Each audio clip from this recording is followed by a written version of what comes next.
चलिए अब नेक्स्ट है कार्बोनेट्स, जिनको हम ऑक्सा एसिड कहते हैं।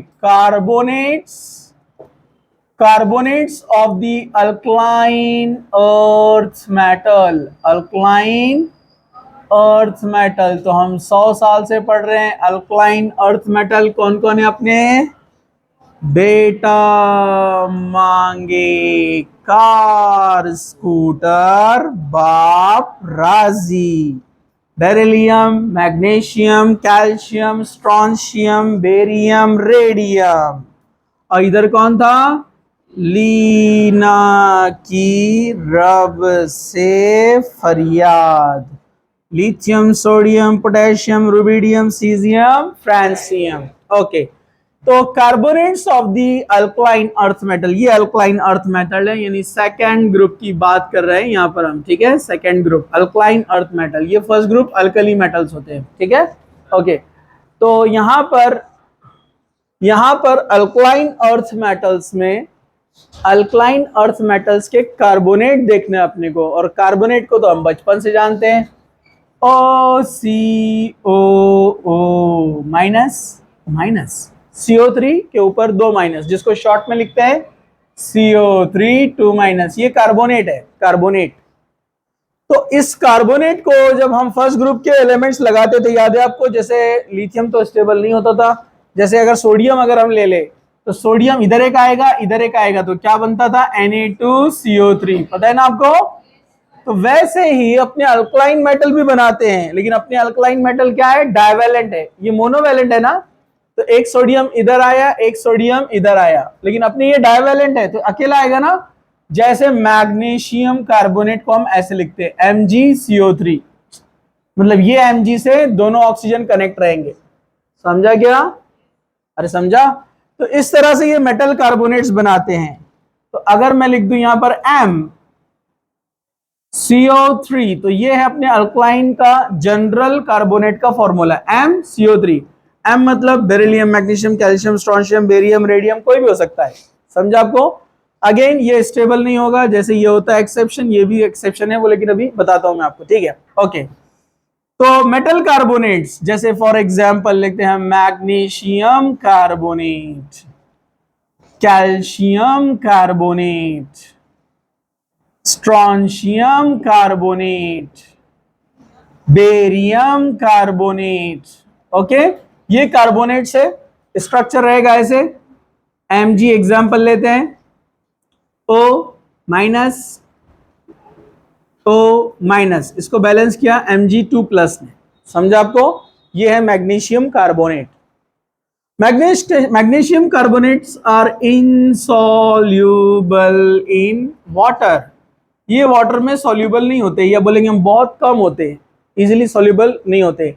Insoluble in water and they can be precipitate out. ये पॉइंट है, they can be precipitate out by adding, या by the addition of sodium carbonate और अमोनियम कार्बोनेट। सोडियम कार्बोनेट या अमोनियम कार्बोनेट में ऐसे उनको जो है सेपरेट किया जाता है, प्रेसिपिटेट किया जाता है, उनका पीपीटी बनाया जाता है, यानी कार्बोनेट्स को तैयार किया जाता है। ये पॉइंट आपको याद रखना है। ओके, हम आगे बढ़ते हैं। टॉप टू बॉटम, मतलब magnesium carbonate to barium carbonate, solubility decreases. Magnesium carbonate to barium carbonate, solubility decreases। ये पॉइंट आपको याद रखना है। जैसे जैसे हम ऊपर से नीचे की तरफ जा रहे हैं, डेफिनेटली कैटायन का साइज क्या होने वाला है? बढ़ते जाएगा ना। कैटायन का साइज इंक्रीज होते जाएगा। कैटायन का साइज इंक्रीज हो रहा है, मतलब सॉल्युबिलिटी क्या होंगी? कम। समझ में आया क्या आपको? क्योंकि इसके साथ साथ जो अपना एनायनिक पार्ट है कार्बोनेट, वो भी बड़ा हो रहा है ना। अरे बराबर है कि नहीं? एक्सेप्शन याद है कि नहीं आपको? ठीक है, तो ये solubility decreases from top to bottom. Okay, on heating metal carbonate on heating produces metal and oxygen, metal oxide एक ऑक्सीजन चला गया तो क्या बचा, CO2, और कार्बन डाइऑक्साइड प्रोड्यूस होता है। समझा? तो नॉर्मल कंडीशन में सारे मेटल कार्बोनेट प्रेजेंट होते हैं, स्टेबल होते हैं, लेकिन हीट करने पर वो बन जाते हैं metal oxide and carbon dioxide. जैसे मैग्नीशियम कार्बोनेट लिया आपने, हीट किया तो बन गया MgO, magnesium oxide, plus CO2 यहां से एलिमिनेट हो गया, कार्बन डाइऑक्साइड चला गया।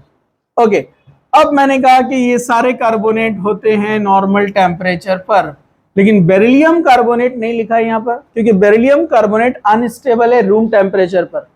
तो वो रूम टेम्परेचर पर अगर आपने उसको लिया बेरिलियम कार्बोनेट, तो नॉर्मल कंडीशन में ही वो ब्रेक हो जाता है और क्या बन जाता है, beryllium oxide and carbon dioxide. इसको हीट करना पड़ा ना, ये विदाउट हीटिंग अनस्टेबल है, because of smaller size of the cation and bigger anion.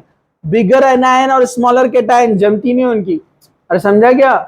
तो वो नॉर्मल कंडीशन में ही ब्रेक हो जाता है, लेकिन आपने सोचा कि अपने को बेरिलियम कार्बोनेट बनाने का किसी भी हाल में, तो आपको क्या करना है, यहां पर कार्बन डाइऑक्साइड का इन्वायरमेंट क्रिएट करना है, मतलब उसके अतराफ में कार्बन डाइऑक्साइड ज्यादा होना एक्सेस में। उससे क्या होगा, जब कार्बन डाइऑक्साइड एक्सेस में होगी तो आपको याद है ना रिवर्सिबल रिएक्शन, ली चैटलियर प्रिंसिपल क्या बोलता है, इधर का कॉन्सेंट्रेशन ज्यादा तो रिएक्शन फॉरवर्ड डायरेक्शन में जाती है और प्रोडक्ट मिलता, अगर प्रोडक्ट का कॉन्सेंट्रेशन बढ़ाए तो रिएक्शन बैकवर्ड डायरेक्शन में जाती और रिएक्टेंट मिलता। ये बोर्ड इधर है, दिखा आपको? हाँ, तो अगर आपने कार्बन डाइऑक्साइड का कॉन्सेंट्रेशन बढ़ाया, अगर आपने कार्बन डाइऑक्साइड का परसेंटेज मतलब कॉन्सेंट्रेशन बढ़ाया, तो रिएक्शन बैकवर्ड डायरेक्शन में जाएंगे और आपको ज्यादा मॉलिक्यूल मिलेंगे बेरिलियम कार्बोनेट के। समझा? अरे समझा क्या? तो इस तरह हम उसको कार्बन डाइऑक्साइड का इन्वायरमेंट बढ़ाकर हम उसको भेज सकते हैं इधर, वरना बेरिलियम कार्बोनेट क्या होता है, अनस्टेबल। समझा? ओके, राइट फास्ट, इसको स्टॉप कर दो।